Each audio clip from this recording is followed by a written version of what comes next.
ಇದು ಕಮಲದ ಮತ್ತೊಂದು ಹೈಡ್ರಾಮಾ. ಯಾಕಿಷ್ಟು ಕೀಳುಮಟ್ಟದ ಪ್ರಚಾರ? ಬಿಜೆಪಿಯ ಪ್ಲಾನ್ ಫ್ಲಾಪ್ ಆಗುತ್ತಾ? ರಾಮ ದೇಶದ ಸಮಸ್ತ ಹಿಂದೂಗಳ ದೇವರು. ಆದ್ರೆ ಕಾಂಗ್ರೆಸ್ ಪಕ್ಷವನ್ನ ಮುಸ್ಲಿಂ ಪಕ್ಷ ಅನ್ನೋ ರೀತಿ ಬಿಂಬಿಸುತ್ತಿರೋ ಬಿಜೆಪಿ ನಾಯಕರು ರಾಮ ತಮ್ಮ ಆಸ್ತಿ ಅನ್ನೋ ರೀತಿ ಆಡ್ತಿದ್ದಾರೆ. ಜೊತೆಗೆ ರಾಮ ಮಂದಿರ ವಿಷಯದಲ್ಲಿ ಕಾಂಗ್ರೆಸ್ ಮೇಲೆ ಗೂಬೆ ಕೂರಿಸಿ ಬಹುಸಂಖ್ಯಾತ ಹಿಂದೂಗಳ ವೋಟ್ಗಳನ್ನ ಬುಟ್ಟಿಗೆ ಹಾಕಿಕೊಳ್ಳೋಕೆ ಇನ್ನಿಲ್ಲದ ಕಸರತ್ತು ನಡೆಸುತ್ತಿದ್ದಾರೆ. ಹಾಗಾದ್ರೆ ಬಿಜೆಪಿಯ ಈ ಐಡ್ರಾಮಾ ಹೇಗಿದೆ ಗೊತ್ತಾ? ಅದನ್ನ ಡೀಟೇಲ್ ಆಗಿ ತೋರಿಸ್ತೀವಿ. ಆದ್ರೆ ಅದಕ್ಕಿಂತ ಮೊದಲು ಹಲೋ ಕನ್ನಡ ಯೂಟ್ಯೂಬ್ ಚಾನಲ್ ಅನ್ನು ಸಬ್ಸ್ಕ್ರೈಬ್ ಮಾಡ್ಕೊಳ್ಳಿ. ಹಾಗೇನೆ ಪಕ್ಕದಲ್ಲಿರೋ ಬೆಲ್ ಬಟನ್ ಅನ್ನು ಪ್ರೆಸ್ ಮಾಡಿ.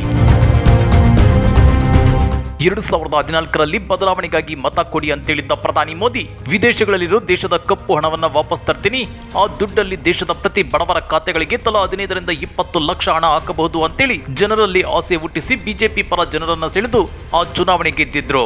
ಇನ್ನ 2019ರ ಎಲೆಕ್ಷನ್ಗೂ ಮೊದಲು ನೋಟ್ ಬ್ಯಾನ್ ಮಾಡಿದ್ದ ಪ್ರಧಾನಿ ಮೋದಿ ದೇಶದ ಬಡವರಿಗೆ ಜನ್ಧನ್ ಖಾತೆಗಳನ್ನು ತೆರೆಸಿದ್ರು. ಆ ಮೂಲಕ ಮೋದಿ ಮತ್ತೆ ಅಧಿಕಾರಕ್ಕೆ ಬಂದ್ರೆ ಜನ್ಧನ್ ಖಾತೆಗಳಿಗೆ 15 ಲಕ್ಷ ಹಣ ಹಾಕ್ತಾರೆ ಅನ್ನೋ ಗಾಳಿ ಸುದ್ದಿಯನ್ನು ಹಬ್ಬಿಸಲಾಗಿತ್ತು. ಹೀಗಾಗಿ 2019ರಲ್ಲಿ ಜನ ಮತ್ತೆ ಮೋದಿಗೆ ಜೈ ಎಂದಿದ್ರು. ಆದ್ರೆ 2019ರಿಂದೀಚೆಗೆ ಮೋದಿ ಹೇಳಿದ್ದೆಲ್ಲ ಸುಳ್ಳು ಅಂತ ದೇಶದ ಜನರಿಗೆ ಅನ್ನಿಸೋಕೆ ಶುರುವಾಗಿದೆ. ಜೊತೆಗೆ ಮೋದಿ ಹೇಳಿದ ಅಚ್ಚೇ ದಿನ್ ಕೇವಲ ಕಟ್ಟುಕತೆ ಅನ್ನೋದು ಗೊತ್ತಾಗ್ತಿದೆ. ಇನ್ನ 2019ರಲ್ಲಿ ಪುಲ್ವಾಮಾ ದಾಳಿ, ಏರ್ ಸ್ಟ್ರೈಕ್ ನಂತ ಘಟನೆಗಳು ದೇಶದ ಜನರನ್ನ ಕೆರಳಿಸಿದ್ವು. ಆದ್ರೆ ಈ ಸಲ ಬಿಜೆಪಿ ಬತ್ತಳಿಕೆಯಲ್ಲಿ ಅಂತ ಯಾವುದೇ ಅಸ್ತ್ರಗಳಿಲ್ಲ. ಹೀಗಾಗಿ ರಾಮ ಮತ್ತು ರಾಮ ಮಂದಿರವನ್ನೇ ಪ್ರಮುಖ ಅಸ್ತ್ರವನ್ನಾಗಿಸಿಕೊಂಡು ದೇಶದ ಬಹುಸಂಖ್ಯಾತ ಹಿಂದೂಗಳನ್ನ ಚುನಾವಣೆವರೆಗೂ ಹಿಡಿದಿಟ್ಟುಕೊಳ್ಳೋ ತಂತ್ರದ ಮೊರೆ ಹೋದಂತೆ ಕಂಡು ಬರ್ತಿದೆ. ಇದಕ್ಕಾಗಿ ಕರ್ನಾಟಕದಲ್ಲಿ ಬಿಜೆಪಿ ಕಾಂಗ್ರೆಸ್ ಮೇಲೆ ಗೂಬೆ ಕೂರಿಸಿ ಕಾಂಗ್ರೆಸ್ ಪಕ್ಷ ಮುಸ್ಲಿಂ ಪರ ಹಿಂದೂ ವಿರೋಧಿ ಪಾರ್ಟಿಯನ್ನು ಹಣೆಪಟ್ಟಿ ಕಟ್ಟಲು ನಿರಂತರ ಪ್ರಯತ್ನಗಳನ್ನ ಮಾಡ್ತಾನೆ ಇದೆ. ಅದು ಹೇಗೆ ಅನ್ನೋದನ್ನ ಒಂದೊಂದಾಗಿ ತೋರಿಸ್ತೀವಿ ನೋಡಿ.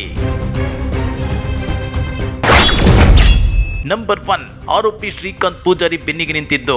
ಕರಸೇವಕ ಮತ್ತು ಆರೋಪಿ ಶ್ರೀಕಾಂತ್ ಪೂಜಾರಿ ಅವರನ್ನ 1992ರ ಹುಬ್ಬಳ್ಳಿ ಗಲಭೆ ಪ್ರಕರಣದಲ್ಲಿ ಪೊಲೀಸರು ಬಂಧಿಸಿದ್ರು. ಇಂಟ್ರೆಸ್ಟಿಂಗ್ ವಿಷಯ ಏನಂದ್ರೆ ಇತ್ತೀಚೆಗೆ ಪೊಲೀಸರು ಒಟ್ಟು 36 ಮಂದಿಯನ್ನ ಹಳೆ ಪ್ರಕರಣಗಳ ಆಧಾರದ ಮೇಲೆ ಬಂಧಿಸಿದ್ರು. ಅದರಲ್ಲಿ 10 ಮಂದಿ ಮುಸ್ಲಿಮರು ಸೇರಿದಂತೆ ಒಟ್ಟು 36 ಮಂದಿ ಇದ್ದಾರೆ. ಇವರಲ್ಲಿ ಈ ಆರೋಪಿ ಶ್ರೀಕಾಂತ್ ಪೂಜಾರಿ ಕೂಡ ಒಬ್ರು.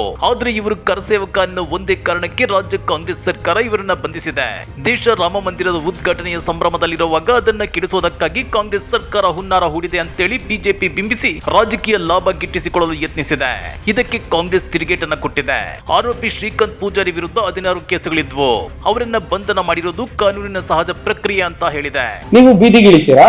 ರೈತರ ಪರವಾಗಿ ಇಳಿದಿಲ್ಲ, ಯುವಕರ ಪರವಾಗಿ ಇಳಿದಿಲ್ಲ, ಮಹಿಳೆಯರ ಪರವಾಗಿ ಇಳಿದಿಲ್ಲ, ಕನ್ನಡಿಗರಿಗೆ ಆಗ್ತಾ ಇರುವಂತ ಅನ್ಯಾಯ ಪರವಾಗಿ ಇಳಿದಿಲ್ಲ. ಇವ್ರಿಗೆ ರಾಮ್ ಭಕ್ತರ ಡೆಫಿನಿಷನ್ ಕೊಡ್ತೀರಾ ನೀವು? 16 ಕೇಸ್, ಅವು ಬರೀ ಇದು ಒಂದೇ ಅಲ್ಲ. ನಂಬರ್ 2, ಅಯೋಧ್ಯೆಗೆ ಹೋಗುವವರಿಗೆ ಗೋಧ್ರಾ ಬೆದರಿಕೆ. ಜನವರಿ 22ರಂದು ಅಯೋಧ್ಯೆ ರಾಮ ಮಂದಿರ ಉದ್ಘಾಟನೆಗೆ ತೆರಳುವವರಿಗೆ ಸರ್ಕಾರ ರಕ್ಷಣೆ ನೀಡಬೇಕು. ಈ ಹಿಂದೆ ನಡೆದ ಗೋಧ್ರಾ ದುರಂತದ ರೀತಿ ಮತ್ತೆ ಅಪಾಯ ಸಂಭವಿಸುವ ಮಾಹಿತಿ ಇದೆ ಅಂತೇಳಿ ಕಾಂಗ್ರೆಸ್ ಮುಖಂಡ ಬಿಕೆ ಹರಿಪ್ರಸಾದ್ ಸ್ಫೋಟಕ ಹೇಳಿಕೆ ನೀಡಿದ್ರು. ಇದನ್ನೇ ಅಸ್ತ್ರ ಮಾಡಿಕೊಂಡಿರೋ ಬಿಜೆಪಿಗರು ಸಿಎಂ ಹಿಂಬಾಲಕರು ಈ ರೀತಿಯ ಕೃತ್ಯ ಮಾಡುವ ಸೂಚನೆ ಇರಬೇಕು. ಅದಕ್ಕೆ ಬಿಕೆ ಹರಿಪ್ರಸಾದ್ ಆ ರೀತಿಯ ಹೇಳಿಕೆ ನೀಡಿರಬಹುದು. ಅವರನ್ನ ತನಿಖೆಗೆ ಒಳಪಡಿಸಬೇಕು ಅಂತ ಹೇಳಿಕೆ ಕೊಟ್ಟಿದ್ರು. ಇದೇ ಸಂದರ್ಭದಲ್ಲಿ ಕರಸೇವಕರ ದಹನ ನಡೆದಿತ್ತು ಗೋಧ್ರಾದಲ್ಲಿ. ಕರ್ನಾಟಕ ರಾಜ್ಯದಲ್ಲಿ ಅಹಿತಕರವಾದ ಘಟನೆ ನಡಲಿಕ್ಕೆ ಅವಕಾಶ ಕೊಡಬಾರ್ದು. ಅವ್ರನ್ನ ಎನ್ಕ್ವೈರಿ ಮಾಡಬೇಕು. ಎಲ್ಲಿಂದ ಮಾಹಿತಿ ಬಂತು, ಯಾವ ಸಂಘಟನೆಗಳು ಈ ರೀತಿ ಗೋಧ್ರಾ ಮಾದರಿ ಹತ್ಯಾಕಾಂಡ ನಡೆಸೋದಕ್ಕೆ ಸಂಚು ಮಾಡಿದಾವೆ, ಯಾವ ವ್ಯಕ್ತಿಗಳು ಅದರ ಹಿಂದ್ಗಡೆ ಇದ್ದಾರೆ, ಇದೆಲ್ಲವನ್ನೂ ಕೂಡ ತನಿಖೆಗೆ ಒಳಪಡಿಸಬೇಕು ಮತ್ತು ರಾಮಭಕ್ತರಿಗೆ ರಕ್ಷಣೆ ಕೊಡಬೇಕು. ನಂಬರ್ 3, ರಾಮಭಕ್ತರು ಸಂಭ್ರಮಿಸದಂತೆ 144 ಸೆಕ್ಷನ್ ಜಾರಿ. ರಾಮಭಕ್ತರು ಸಂಭ್ರಮಿಸದಂತೆ ರಾಜ್ಯ ಸರ್ಕಾರ 144 ಸೆಕ್ಷನ್ ಜಾರಿಗೆ ಸಿದ್ಧತೆ ನಡೆಸಿದೆ. ರಾಮ ಮಂದಿರ ಉದ್ಘಾಟನೆಯ ದಿನ ರಾಜ್ಯಾದ್ಯಂತ ವಿದ್ಯುತ್ ಸ್ಥಗಿತಗೊಳಿಸಲು ತಂತ್ರ ಹೆಣೆಯಲಾಗಿದೆ. ಮನೆ ಮನೆಯ ಟಿವಿ ಕೇಬಲ್ ಸಂಪರ್ಕ ತಪ್ಪಿಸುವ ದುರುದ್ದೇಶ ಕಾಂಗ್ರೆಸ್ಗಿದೆ ಅಂತೇಳಿ ಬಿಜೆಪಿ ಆರೋಪಿಸಿದೆ. ರಾಮಬಂಟ ಹನುಮನ ನಾಡಿನಲ್ಲಿ ಸಿಎಂ ಸಿದ್ದರಾಮಯ್ಯನವರ ಸರ್ಕಾರದ ದುರಾಡಳಿತಕ್ಕೆ, ಕುತಂತ್ರಕ್ಕೆ ರಾಜ್ಯದ ಜನರು ಲೋಕಸಭಾ ಚುನಾವಣೆಯಲ್ಲಿ ತಕ್ಕ ಪಾಠ ಕಲಿಸಲಿದ್ದಾರೆ ಅಂತೇಳಿ ಬಿಜೆಪಿ ಟ್ವೀಟ್ ಮಾಡಿದೆ. ಆ ಮೂಲಕ ಜನರಲ್ಲಿ ರಾಜ್ಯ ಸರ್ಕಾರದ ಮೇಲೆ ಹಿಂದೂ ವಿರೋಧಿಯನ್ನು ಗೂಬೆ ಕೂರಿಸೋಕೆ ಯತ್ನ ನಡೆಸುತ್ತಿದೆ. ಆದ್ರೆ ಇಂಥ ಯಾವ ಪ್ರಯತ್ನವನ್ನ ರಾಜ್ಯ ಕಾಂಗ್ರೆಸ್ ಸರ್ಕಾರ ಮಾಡಿಲ್ಲ, ಮಾಡೋದು ಕೂಡ ಇಲ್ಲ. ನಾವು ಅಯೋಧ್ಯೆಗೆ ವಿರುದ್ಧ ಇಲ್ಲ, ದೇವಸ್ಥಾನ ಕಟ್ಟಲಿಕ್ಕೆ ವಿರುದ್ಧ ಇಲ್ಲ, ರಾಮ ಮಂದಿರಕ್ಕೆ ವಿರುದ್ಧ ಇಲ್ಲ. ನಾವು ರಾಮ ಮಂದಿರದ ಪರನೇ ಇದ್ದೀವಿ.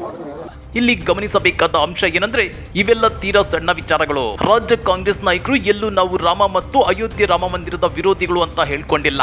ಬದಲಿಗೆ ಇಲ್ಲಿ ದೇಶದ ಬಹುಸಂಖ್ಯಾತ ಹಿಂದೂಗಳನ್ನ ಎದುರು ಹಾಕಿಕೊಳ್ಳೋದ್ರಿಂದ ಕಾಂಗ್ರೆಸ್ಗೆ ಏನಾದ್ರೂ ಲಾಭ ಇದೆಯಾ? ಖಂಡಿತ ಇಲ್ಲ. ಇಲ್ಲಿ ಅದರ ಹೆಚ್ಚು ಲಾಭ ಸಿಗೋದು ಬಿಜೆಪಿಗೆ ಮಾತ್ರ. ಹೀಗಾಗಿ ಬಿಜೆಪಿ ನಾಯಕರು ದೇವರು ಮತ್ತು ಧರ್ಮದ ಹೆಸರಲ್ಲಿ ದೇಶದ ಬಹುಸಂಖ್ಯಾತ ಹಿಂದೂಗಳನ್ನ ರುಚಿಗೆಬ್ಬಿಸೋ ಕೆಲಸಕ್ಕೆ ಕೈ ಹಾಕಿದ್ದಾರೆ. ಈ ಬಗ್ಗೆ ನೀವೇನಂತೀರಾ? ಕಮೆಂಟ್ ಮಾಡಿ, ವಿಡಿಯೋ ಲೈಕ್ ಮಾಡಿ, ಶೇರ್ ಮಾಡಿ. ಇಂಥ ಮತ್ತಷ್ಟು ರೋಚಕ ರಾಜಕೀಯ ಸುದ್ದಿಗಳನ್ನು ಮಿಸ್ ಮಾಡದೆ ನೋಡಬೇಕು ಅಂದರೆ ಹಲೋ ಕನ್ನಡ ಯೂಟ್ಯೂಬ್ ಚಾನಲನ್ನು ಸಬ್ಸ್ಕ್ರೈಬ್ ಮಾಡ್ಕೊಳ್ಳಿ.